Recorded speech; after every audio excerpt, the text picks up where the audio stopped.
Medical council నుంచి. Yes Srinivas అయితే Srinivas yeah yeah సరే ఒకసారి డాక్టర్ సత్యనారాయణ గారితో మాట్లాడదాం. సార్ సత్యనారాయణ గారు నమస్తే. యా యా నమస్కారం అండి. సార్ ఎట్లా చూడొచ్చు సార్ ఈ అందరికీ నకిలీ వైద్యుల ఏదైతే ట్రీట్మెంట్ ఇస్తూ ఉన్నారో జనం ప్రాణాలతో చెలగాటం ఆడుతూ దీన్ని ఎట్లా చూడొచ్చు అంటారు?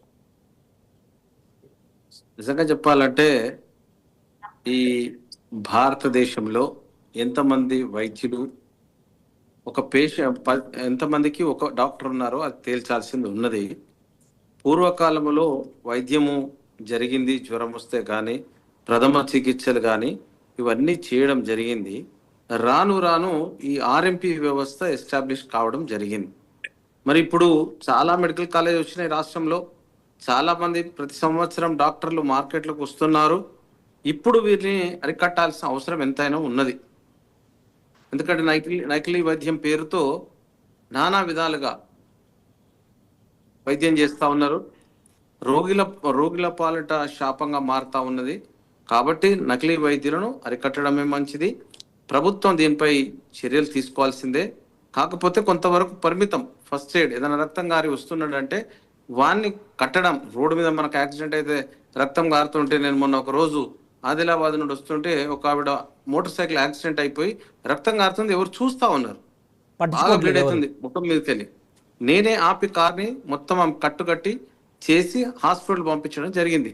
అటువంటి సందర్భాల్లో ఎమర్జెన్సీ పీరియడ్లో డాక్టర్లు కానీ ఏదైతే కొంచెం ఫస్ట్ ఎయిడ్ తెలిసిన వాళ్ళు కానీ చేయడం బాగానే ఉంటుంది. కానీ వీళ్ళు వైద్యాన్ని చేతులకు తీసుకొని ఏ పట్టా లేకుండా విచ్చలవిడిగా చేస్తే అది శిక్షార్హం.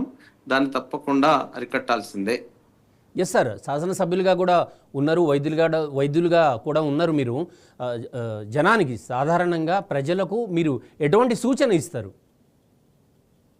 వైద్యుల పట్ల ఏదైనా ఇబ్బంది వచ్చినప్పుడు డాక్టర్ దగ్గరికి వెళ్ళాల్సి వచ్చిన నకిలీ వైద్యుల పట్ల ప్రజలు కూడా అప్రమత్తంగా ఉండాలి. ఎందుకంటే ఈ కాలంలో డాక్టర్లు చదివిన వాళ్ళు, ఎంబీబీఎస్ చదివిన వాళ్ళే కొన్ని వైద్యాలు చేయలేరు, కొన్ని రోగాలు తెలియదు. స్పెషలిస్ట్ మనం చేసే వైద్యమే టిప్ ఆఫ్ ది ఐస్బర్గ్. ఆ ఐస్బర్గ్ లోపల మనము అనవసరంగా తెలిసి తెలియని వైద్యం చేస్తే అది వికటించి ప్రాణం పోయే పరిస్థితి ఉంటుంది. కాబట్టి స్వీయ నియంత్రణలో వైద్యం చేయాల్సి ఉంటుంది. కాబట్టి వైద్యులు తెలిసి తెలియని నాలెడ్జ్తో, half knowledge is always dangerous. కాబట్టి దాన్ని మీరు అందరూ కూడా, నేను ఒకటే సలహా సూచన ప్రభుత్వానికి కూడా, నకిలీ వైద్యులకు కూడా, మీరు తెలిసి తెలియని వైద్యం చేయొద్దు. మొన్న కరోనా వచ్చింది, దాని సిమ్టమ్స్ అనేది తెలియదు. మేము చదువుకునే రోజుల్లో మైక్రోబయాలజీలో దాని గురించి ఒక 5 లైన్సే ఉండేది. మరి అది ఏ గ్రూప్కి చెందింది ఏంటి అనేది దాని గురించి డీటెయిల్గా మొన్న చదివినాం.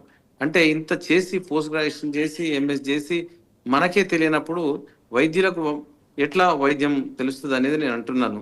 ఏదో డాక్టర్ దగ్గర మీరు ఉంటారు, నేర్చుకుంటారు, కానీ అదే మొత్తం అనుకోవద్దు. కాబట్టి దయచేసి ప్రజలు అప్రమత్తంగా ఉండాలి. వెళ్లే ముందు నకిలీ డాక్టర్ దగ్గరికి తెలుసుకొని వెళ్ళాలి. ఏదో మరి పోయి పాడు చేసుకునే దానికన్నా పోకుండా ఉండడమే మంచిది. Prevention is better then cure అన్నట్టు ఆ వైద్యులను ప్రజలే దూరం పెట్టాల్సిన అవసరం ఉన్నది. అదేవిధంగా నేను అనేది ఏంటంటే, హైదరాబాద్ లో ఉన్న డిఎంఎండ్హెచ్ఓ వాళ్ళకు ఉన్నటువంటి విజిలెన్స్ సెల్ ద్వారా ఫ్రీక్వెంట్ తనిఖీలు చేస్తే, ఈవెన్ నేను అంటున్నాను, ఈరోజు ఎంబీబీఎస్ అని డిగ్రీ పెట్టుకున్న వాళ్ళది కూడా చెక్ చేయాలి, ఎంఎస్ అని పెట్టుకున్న వాళ్ళది చెక్ చేయాలి, ఎండి జనరల్ మెడిసిన్ అని పెట్టుకున్న వాళ్ళ డిగ్రీలు కూడా చెక్ చేయాల్సిన అవసరం ఉన్నది. అది ప్రభుత్వ పరంగా చర్యలు తీసుకుంటాము. దీన్ని రిప్రజెంట్ హెల్త్ మినిస్టర్ గారు కూడా చెప్పడం జరుగుతుంది. Thank you. ఎస్ సార్, చివరగా ఎందుకంటే మీకు వేరే వర్క్ ఉందని అన్నారు, వేరే అపాయింట్మెంట్స్ సార్, జనరల్గా